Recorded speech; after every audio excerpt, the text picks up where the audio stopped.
Panay ang sulyap ni Brent sa kanyang relo at bawat minuto na dumaan ay panay ang ingos niya.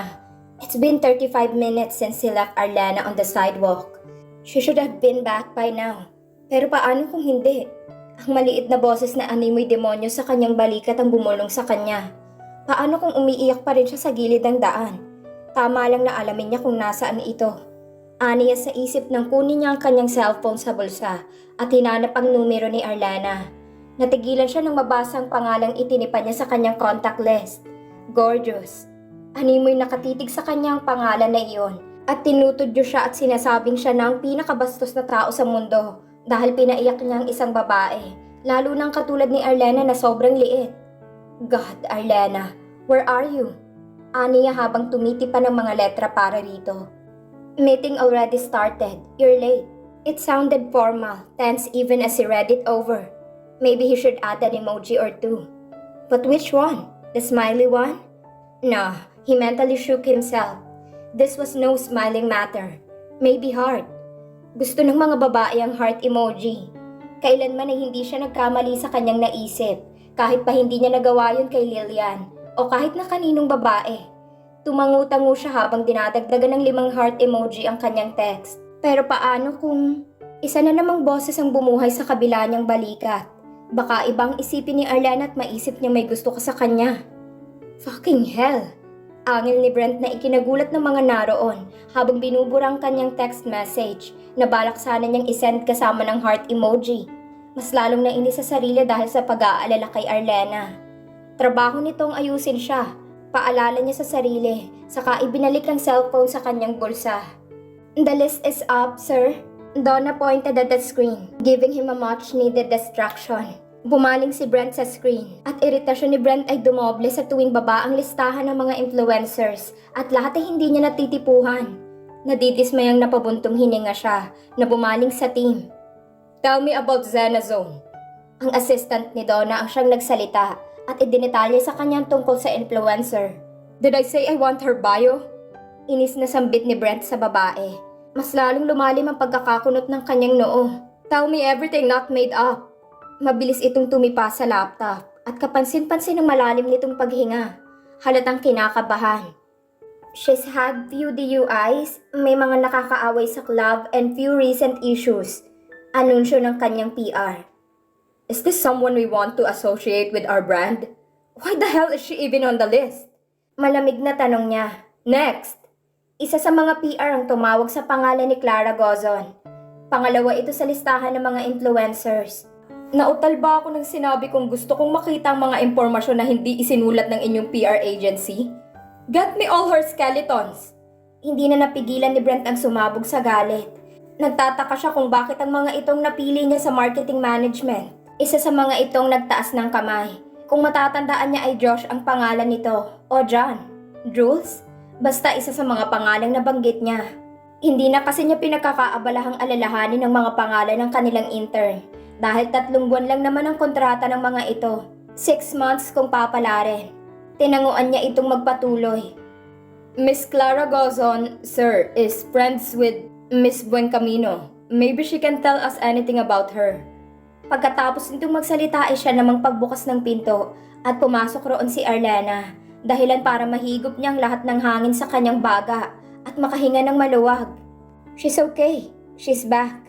She didn't run away or quit like he was so sure she would. Bumalik siya sa kanya. Siguro ay mataas ang kanyang imahinasyon. Pero bumalik ito at katakatakang masaya siya. I'm sorry, I'm late. Aniya na hindi nililisan ng pinto. Dumako ang tingin ni Brent sa mga paa ni Arlana. Inalam kung ano nga bang nakakaintriga sa mga ito. Dahil doon nakapako ang tingin ng babae. Hindi siya mahilig sa sapatos. Kung ano man ay mas mahilig siya sa mga lacy underwear. Katulad na lamang ng nasa kanyang kwarto. At maingat na nakatago sa isang kahon na pagmamayari mismo ng babaeng nakatayo sa pinto. Pero aaminin niyang nakakamangha ang pulang estileto na suot ni Arlana. Na tsak niyang pag-aagawan ng kanyang mga kapatid. Ngunit ang mas nagpamangha sa kanya ay ang sukat ng paa nito na tulad ni Arlana ay sobrang liit. Tansya niya ay nasa 3 o 4 lang ito. It will never happen again, sir. Tumikim na nito at nakatingin pa rin sa magagandang paa. Are you okay?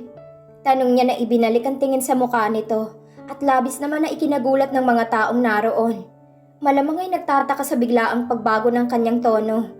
Hindi niya pinansin ang bulungan ng mga ito dahil ang babaeng nasa harap niya naramdam niya ang lungkot at kirot sa muka. Sa kaibuturan ng kanyang puso ang tanging iniisip niya.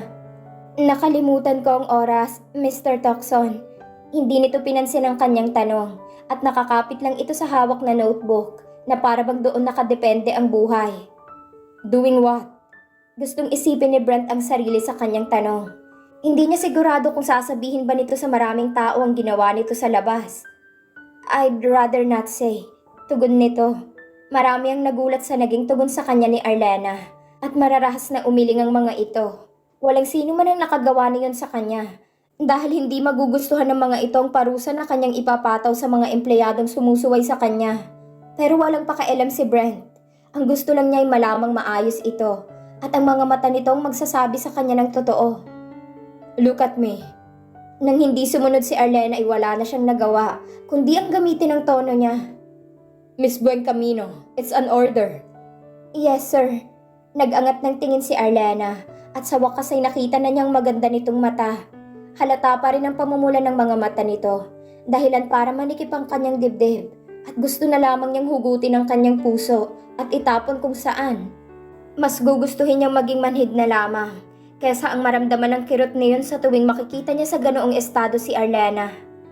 Would you like to be excused from the meeting? Umiling si Arlena. No, sir. Thank you. I am okay. Let me know if you need anything. Tumangulang si Arlena at nagmadaling humanap ng mauupuan. Lahat ng cellphone sa loob ng boardroom ay muli na namang nabuhay. Kasunod na yun ang sunod-sunod na tunog ng pagtipa at tunog ng notification dahil sa tsismisa ng kanyang PR at marketing, kung saan ang balita ay tungkol sa dragon na umamo sa isang katulad ni Arlena. Dahil sa pagpasok ni Arlena, ang lahat ay nakahingang muli. Tumikhim si Brent at ibinalik ang atensyon sa screen, ngunit ang ramdam niya ay kalungkutan kay Arlena. Nang pumasok si Arlena sa marketing meeting 45 minutes late, ang inaasahan ni Arlena ay gigisahin siya ni Brent, pero katakatakang mabait ito sa kanya. Nang maupo siya sa bakanting upuan, hindi niya maiwasang tanungin ang sarili kung may undiagnosed split personality disorder ba si Brent o mas malala pa. Ang Brent na nasa meeting room na may napakagaang boses at mabait ay malayong malayo sa Brent na sumigaw sa kanya kanina sa opisina ni Lucy. Isang oras nang nakakalipas. Animoy may tornilyong natanggal sa utak nito. Miss Buencamino, bumalik siya mula sa kamunduhan nang tawagin siya ni Brent. Hindi pa rin makapaniwala sa banayad nitong tono sa kanya. Naghihintay ito ng kung ano sa kanya at hindi niya alam kung ano yon. Yes, Mr. Tucson. Itinulak ni Arlena ang suot na salamin, palapit sa kanyang ilong at binigyan niya ito ng tingin na nagsasabing siya ay nakikinig. Bago pa lamang siya sa Tucson Express, pero naupuan na niya ang mga meetings para maperpekto ang kanyang ekspresyon at kuno'y nagsusulat sa kanyang notebook para magmukhang alam niya ang kanyang ginagawa. Gayong wala talaga siyang alam sa pinag-uusapan ng mga ito. Your thoughts? Sumandal si Brent sa headdress nito at ibinigay sa kanyang buo nitong atensyon. Sa ano po? Tanong niya sa mahinang boses. Hinahanda ang sarili sa panibago na namang pagbuga nito ng apoy. Si Carson na nasa kanang tabi ni Brent ay tumikhim at nagsalita. We're looking for influencers and we were about to check out Clara Goson's page when you came in. Ang pagbanggit lamang nito sa pangalan ng kanyang kaibigan ay nagbigay ng takot sa buo niyang katawan. Bigla siyang naalerto at kinabahan. I don't think that's a good idea. Mabilis na ani at nagdasal na sana'y hindi na siya nagsalita pa nang ang lahat ng mga matay dumako sa kanya na may kuryosidad. Why not? Tanong ni Brent na tulad ng iba ay naiintriga. Siguro dahil ang mukha ng dalawang anak mo na nasa vlog ni Clara. Gusto niyang isigaw pero kinagat na lang niyang ibaba niyang labi. Kinakagat ang kanyang labis na kaba. So, pagpapatuloy ni Brent. Bakit hindi namin pwedeng makita ang page ni Clara? His pages down. Pagsisinungaling niya nang hindi siya makaisip ng ibang idadahilan. Sabi niya kasi sa akin na ngayong linggo ay ipapaayos niya ang kanyang page. She did now? Tumatangong ani Brent. Hindi siya mapakali sa kanyang kinauupuan at nag-iisip ng iba pang solusyon para malusutan ng posibilidad na makikita ni Brent ang kanyang kambal. Pero mukhang hindi niya yun matatakasan. Her page was just fine a few minutes ago. Ani Carson, at sa unang pagkakataon simula nang malipat siya sa team nito, ay gusto na niya itong batukan gamit ang kanyang notebook. How about, I do you one better? Suhestyon niya, saka ipinakitang malapad ng ngiti. Pero ang assistant ni Carson na naglalaway sa tabi nito ay sarkastikong nagsalita. At ano naman kaya yon? Taas ang kilay na ani to. Let's video call her. Ask her everything you want to know. Saad niya upang magkaroon pa siya ng mahabang oras para pigilan ang pagpunta ng mga ito sa page ng kaibigan niya. You know, get it straight from her and all. I mean, some of her videos and bloggers tag. Nothing beats an interview. Alam niya na kailangan na niyang huminto sa pagsasalita bago pa niya mahukay ang sariling libingan.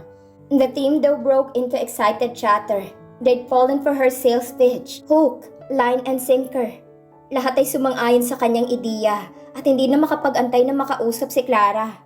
Sino ba naman ang hindi? Kahit na third-class actress lang ang kaibigan niya, ay higit na masikat ito kaysa sa ibang namamayagpag na mga aktres, modelo at mga influencer dahil sa totoo nitong pagpapakita ng pagkatao. Napaka-prangka rin ang kaibigan niya, kaya naman kahit maraming naiinis ay marami rin ang gustong-gusto ito. The floor is all yours, Miss Buen Camino. Pinag-cruise ni Brent ang braso. I'm on it. Aniya saka kinuha ang cellphone. Ite-text ko lang siya kung available siya ngayon. Hindi na niya hinintay pa ang tugon ni Brent. Mabilis niyang tinext ang kaibigan. Arlena. Code red. Take down the site. I repeat, take it down. Ilang segundo lang ang nakalipas nang mag-vibrate ang kanyang cellphone at tumugon si Clara sa kanya na hindi nagugustuhan ang kanyang sinabi. Maria Clara, sira ulo ka ba? Alam mo namang ang site ko lang ang nagpapakain sa akin. Hindi mo ba alam kung magkano ang mawawala sa akin kapag tinanggal ko ang site ko? Malakas na bumuntong hininga si Brent. Sandali lang ho, sir. Arlena. Brent, your page. Twins, now. Hindi na niya kailangan pang kumbinsihin ng kaibigan dahil mabilis itong nag-reply sa kanya. Maria Clara. Done. You owe me big for this. Nakahinga ng maluwag si Arlena mula sa kanyang kinauupuan at malapad na ngumiti. Nagpapasalamat na nalusutan niyang posibilidad na gulo sa pagitan nila ni Brent. Arlena, we're calling you now. Make sure you're ready. Miss Buen Camino, wala akong oras para maghintay sa'yo. Marami pang influencer ang gusto naming makilala. Kunot noong ani Brent. Ang kaninang mabait nitong pakikitungo sa kanya ay wala na. Hindi na niya nabasa ang text ni Clara dahil mabilis niyang kinonekta ang kanyang cellphone sa screen at tinawagan ang kanyang kaibigan. Nagdarasal na maayos ang kasuotan nito at matino itong makakausap. Napindot ni Arlena ang back button. Dahilan para makita ng lahat ang screen wallpaper niya. Halos lumukso ang kanyang puso nang bumungad ang mukha ng kanyang dalawang anak na nakapulupot sa baby blanket ng mga ito. Kuha iyon ng 3 araw pa lamang ang kanyang mga anak at hindi pa gaanong halata kung sino ang hawig ng mga ito. Si Celine ay nakalabas ang dila habang si Artemis naman ay nakamulat ang mga mata. Kaya naman halata ang kulay asul nitong mga mata. Magkatabi ang dalawa sa malaking mahogany crib. Bulungan ng mga taong nakakita sa kanyang wallpaper. Ang cute naman. Napangiti na lamang siya at nagpapasalamat ng sagutin na ni Clara ang kanyang tawag. Dressed in a white bathrobe and her dark hair extension filed high in a messy bun. She looks flawless as usual. Ang mukha nito ay walang makeup dahil nahuli nila ito sa gitna ng makeup routine. Diyosa Arlena, this had better be good. What the heck is going on? Hindi pa ako nakapaglagay ng makeup. At iyon ang dahilan kung bakit nakuha ng kaibigan ng Darling Award mula sa kababaihan sa meeting room. Maging ang mga kalalakihan ay humihiyaw at pumipito sa kaibigan. Magtigil ka, nasa trabaho ako. Suway niya sa kaibigan. So what's up? Tanong nito. Ano bang maipaglilingkod ko sa aking Oh, hi Brent! Panalangin na lamang ni Arlena ay bumukang sa higat lunukin siya ng buo sa labis na kahihiyan. Marahas siyang umiling at pinandilatan ng kaibigan. Nagmamakaawa na manahimik na lamang ang kaibigan at huwag siyang ilaglag. Hindi napansin ni Brent ang tahimik na pagpapalitan nila ni Clara ng tingin. Kinawayan ng kaibigan at magalang na tango. Hi, Miss Gozon. Clara na lang. Para namang hindi na tayo Okay, that's it. Putol ni Arlena sa kaibigan bago pa siya nito ilaglag. Naghahanap kami ng influencers at gusto ko nilang tanungin. Pwede ba? Okay, shoot. Is it like Q&A thing? Pero bago pa niya maipaliwanag kay Clara ang lahat ay nagsimula na magtanong ang marketing at PR sa kaibigan. At dahil naaayon sa kanyang kapalaran sa mga sandaling yon, ay bumalik na siya sa kanyang kinauupuan. Ang kanyang isip ay dumako sa wallpaper ng kanyang cellphone at iniisip na kung anong ipapalit roon. Muntik na siyang mabuko. Mabuti na lang at iyon ang napili niyang wallpaper. Pero kailangan niya yung palitan bago matitigan ng husto ni Brent ang mukha ng mga anak. Kahit na bagong sanggol pa lamang ang mga ito, ay hindi maitatanggi ang pagkakahawig kay Brent, lalo na't asul ang mga mata ng dalawa. Pero isa lamang ang kailangan niyang gawin, ang aminin na lamang kay Brent ang lahat, nang sa gayon ay hindi na lumalim pa ang galit nito sa kanya. Oo, at galit ito sa kanya, at malayong magkaroon sila ng maayos na co-parenting sa kanilang mga anak. At kung minalas-malas man siya, ay baka hindi matanggap ni Brent ang mga anak, pero kailangan niya itong aminin. Mas maigi na yun kaysa malaman nito mula sa vlog ng Kai. Arlena, nawala siya sa kanyang kamunduan nang tawagin siya ni Carson. Any question for Clara? Tumingin siya sa screen at napakurap nang makitang tapos na lahat ng Q&A at naka-full makeup ng kaibigan. I'm good. Kilala ko ng lahat kay Clara. Aniya na may malapat na ngiti kay Carson. Bitch, I can still surprise you! Sigaw ni Clara mula sa screen. At nagtawanan ng mga nasa meeting room. Sinamaan na lamang niya ng tingin ng kaibigan at napailing. Love you! Chat you later! Ani Clara sa kanya bago nito in-off ang video call at muling nagbalik sa wallpaper niya ang screen. Nang matapos ng kanyang trabaho ay mabilis tumayo siya at tinanggal ang cellphone na nakakonekta sa screen saka in-off. Good job, Miss Buencamino. That chat with Clara was insightful. Ani Brent na malalim ang pagkakakunot ng noo habang nakatitig sa kanyang cellphone. Napalunok siya at mahigpit ang kapit sa kanyang cellphone. Hindi niya alam kung anong pumasok sa isip nito. Thanks, aniya. Right. Tinanggal ni Brent ang tingin sa kanyang hawak na cellphone at itinuon muli sa mga taong naroon. Who's next on the list? Kailangan pa ba nating tingnan ng iba? Tanong ni Donna. Ang desisyon ng mga ito ay nakay Clara na at hindi na gusto pang hukayin ng ibang influencers na listahan. Iginugol na lamang ni Arlena ang 2 oras sa kanyang upuan at bumalik sa kanyang sariling kamunduhan upang maghanda ng sasabihin kay Brent habang ang marketing team ay patuloy pa rin sa paghahanap ng mga influencers. Tahimik niyang iniensayo ang mga sasabihin kay Brent at ang kanyang mga dahilan kung bakit hindi niya kaagad sinabi rito ang totoo. Ngayong araw, pagkatapos ng kanilang meeting ay pupunta siya sa opisina ni Brent upang sabihin ang totoo. Buo na ang kanyang desisyon. Hindi na mahalaga ang apoy na ibubuga sa kanya ni Brent at kung tatanggapin ba ang kanyang mga anak, ang mahalaga ay malinis na ang kanyang konsensya. Ngunit nang matapos ang meeting ay lumapit ang lahat ng tao sa kanya at buong puso siyang pinupuri. Sinasabing siya raw ang tagapagligtas ng mga ito sa dragon. Hindi mo lang alam kung anong impyernong dinanas namin sa kamay ng dragon bago ka dumating. Madramang bumuntong hininga si Donna. Ang maputla nitong mga labi ay nakainat sa nakakatakot na linya sa muka. Ang isip ni Arlena ay kailangan na nitong tigilan ng botox at plastic surgery. Nag-uumpisa na kasi itong maging pusa sa sobrang binat at tigas ng muka dahil sa paulit-ulit na pagpaparitoke. Pero si Donna pa rin ang pinakamabait na empleyado ng Tucson Express na nakilala niya. Ako lang bang nakapansin sa dragon na biglang bumait na pumasok si Arlena? Wika ng mga kasama, saka nito pinulupot ang kamay sa kanya na animoy magkaibigan na sila. Dapat pala'y sa simula pa lang ng meeting ay nandun ka na. Oo nga, akala namin mamamatay na kaming lahat. Ani naman ang assistant nito. Natawa lang si Arlena, pero alam niyang hindi nagbibiro ang mga ito. Napansin rin niya ang pagbabago sa ugali nito nang pumasok siya. Malayo sa lalaking halos ibaon na siya sa lupa dahil sa sobrang galit sa opisina ni Lucy.